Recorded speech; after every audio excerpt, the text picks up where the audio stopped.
Hey, welcome to my channel. Don't really have too much of a topic at hand. This is really more of a, I guess, a test run. This is my first time actually going in the Philly and shooting footage, and I'm shooting footage with my new camera, my new Drift Ghost XL Pro that I've just mounted. I actually kind of wanted to shoot it yesterday, and in all honesty, I just kind of spaced out. I completely forgot to do it. Uh, This is more like towards the late afternoon, like around 4:30 or so, and I was going to a friend's. Okay, guess he doesn't really see my turn signals. A friend of mine who I teach with over at Drexel University, and she was having an art opening. And like me, she is an animator, but she's also a fine artist painter. So, and her work is sort of involving a little mixture of both, and she's into fashion as well. She teaches in the fashion department at Drexel. Anyway, she needed some help setting up a video at this particular gallery, and there were people there, technicians, but I guess she really wanted someone that she knew, and so I was there, and I was, helpful in getting it all set up. And then I went to an alumni barbecue. Anyway, and getting all set up for that, I just completely forgot to, hey, hook up my cameras and go over there for a ride. So I'm doing it now. And I'm actually going to Philadelphia Scooters, the same place where I purchased the bike I'm on right now, because I sort of believe my break-in period is pretty much done. I'm at 494 miles, not quite 600. Probably by the time I get there, it'll be at 500. But this weekend, I am going to New Hampshire, and I'd rather get the synthetic oil swapped out, and for them to just sort of look over some things. A couple of questions I have. Like I said, I'm hearing this weird rasping sound. I don't know if that's normal, natural for this particular bike, or something needs to be adjusted. I don't know. I almost feel like the parking brake. Yes, this bike has a parking brake. Is not fully disengaged, if that makes any sense. If you've ever driven your car and you forgot to take your parking brake off and you hear that rasping sound, it's kind of like that. But again, I could be wrong. So anyway, yeah, I'm gonna go into Philly and have them check it out, make sure everything is in working order before I go on my trip. We'll be leaving Sunday. So today is sort of like running around and doing all these last minute things, prepping up. What's this person coming up? Nope. Okay. But I saw a car in the other lane coming.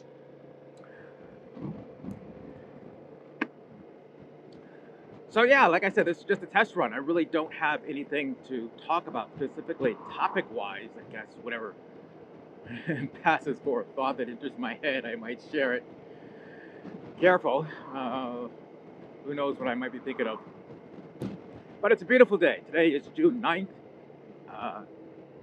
Thursday. So a few days before the weekend comes up. Beautiful day. Rain like cat and dogs last night. And double checking the weather every moment I get. But it seems like when I'm heading out Sunday, I'm going to be probably taking 2 days to get up to New Hampshire. Sunday, Monday looking pretty good. Regardless, I'm going to get, pack my rain gear. Since I'm bringing my cargo bag on the seat behind me, I have a little cover for it. So if need be, if it rains, I can burrito wrap my cargo bag.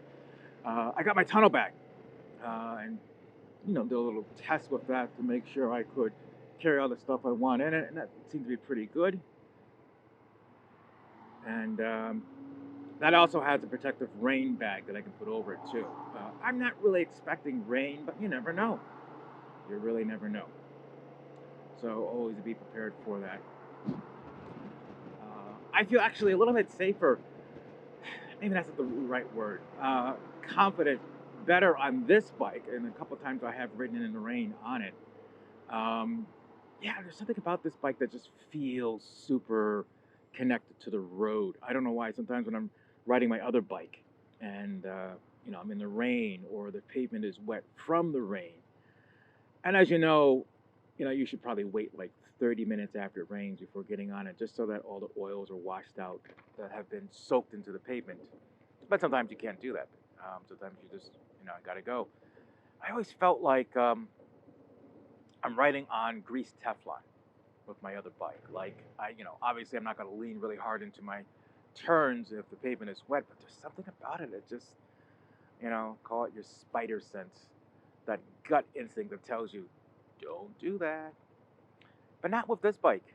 And I'm not going to really push it, but I feel a lot more confident. Could be because the tires are wider and larger and heavier. And something about it just feels more connected to the road. Maybe it's the center of gravity, which is different. This is a very central center of gravity. I do not like riding behind this big truck. There you go. Thank you. Go, go, go, go, go.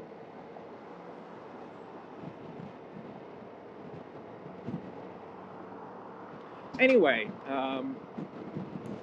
so yeah, getting all set up for my trip. One thing I'm testing out is the audio cable for the XL Pro is mounted from underneath, and you've got to screw it in so that it is actually watertight. So yeah, if I'm in the rain and I'm filming, I'm okay. I don't really feel bad, like, the camera is going to get destroyed. And on my dash here, I've got my GoProMaX, which is also, I believe, rated to be waterproof. So these would be my two go-to cameras. I have my adventure case for my Rylo, which I always put on because, I just don't want any bug or gravel strikes against the lenses. So that would be okay. And my Dragontouch also has an adventure case. So covered in case of rain, that's always fine. Alright, does the truck want to race me? Go ahead. Or not. I don't want to ride in your blind spot, buddy.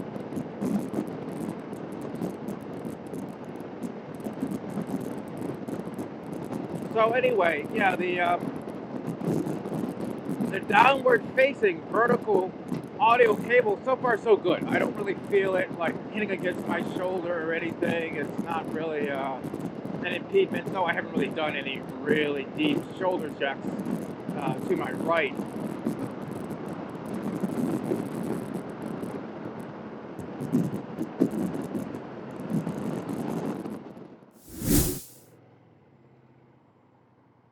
That's what I forgot to do.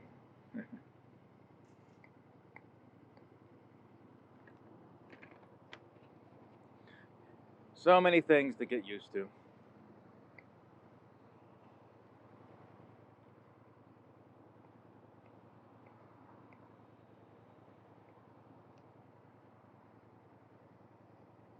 Ooh, that's a sweet bike. Somehow it looks like it could be a trike based on the size of it. Interesting. Hey lady, get off your cell phone. That's how you rear end people at toll booths.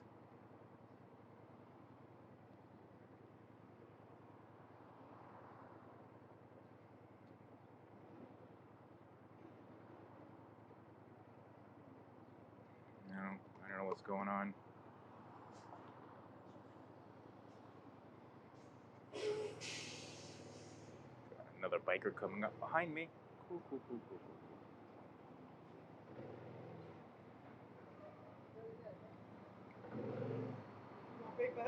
Ah, no.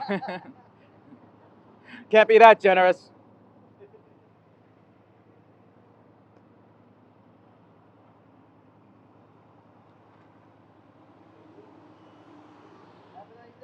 Yeah, you too, thank you.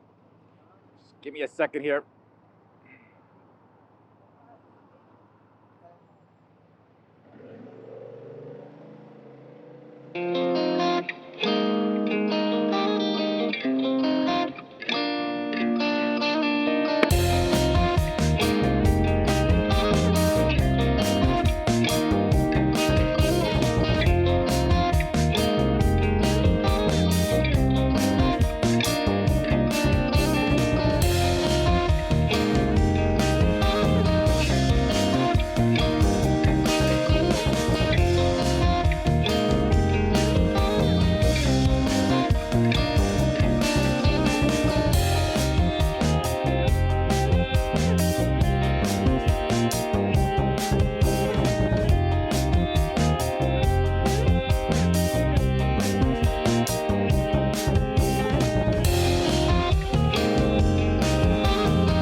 always love riding over the bridge. Okay, so set the new camera for 1080p, 60 frames per second. Stabilization is off. I really don't think I need it, especially if it's mounted on my helmet. But I think I'll do another test first chance I get with stabilization on. And of course, that's probably the guy who was behind me. At 2K, at 60 frames per second, and see what that's like. I love to be able to shoot at 2K quality, but you know, if the file size is so large that it's going to cause lagging in my editing program, then you know, I've got to decide if it's worth it. Okay, so I think it's pretty safe to say that the field test run was pretty successful. Don't really have to go through the rest of my video, kind of blabber on anyway, so that's fine. But I am really happy with the results. The Ghost XL Pro really met all my expectations. It's very comfortable to use in terms of when it's mounted on the side of my helmet. When I'm out in the field, it's very easy to operate the buttons. Even though, you know, I have a very small screen, I can use the Drift Life app on my tablet and program, you know, set whatever I need, the resolution, the frame rate, you know, the mic levels, everything else like that. And the audio cables weren't really a problem, even though it's coming out from the bottom of here. And again, there's a potential of it really sort of like impeding me, turning my head and hitting my shoulder. Not a problem. Really wasn't anything that I noticed, nothing that really distracted me, nothing that was a bother. So for me, that was actually really good. So very happy with that. There was some wind noise, but I think it was just a windy day.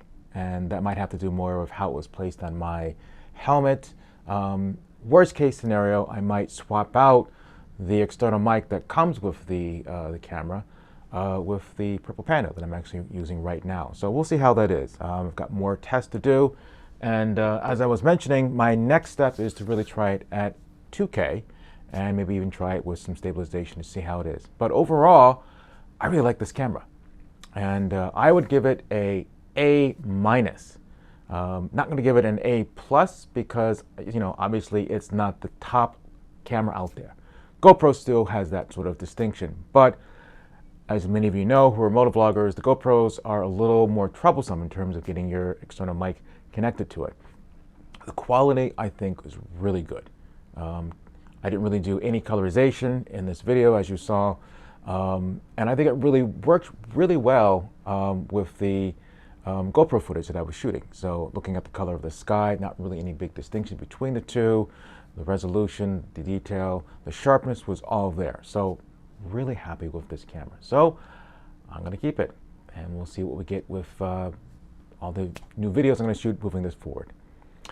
Always, thanks for watching, and take care.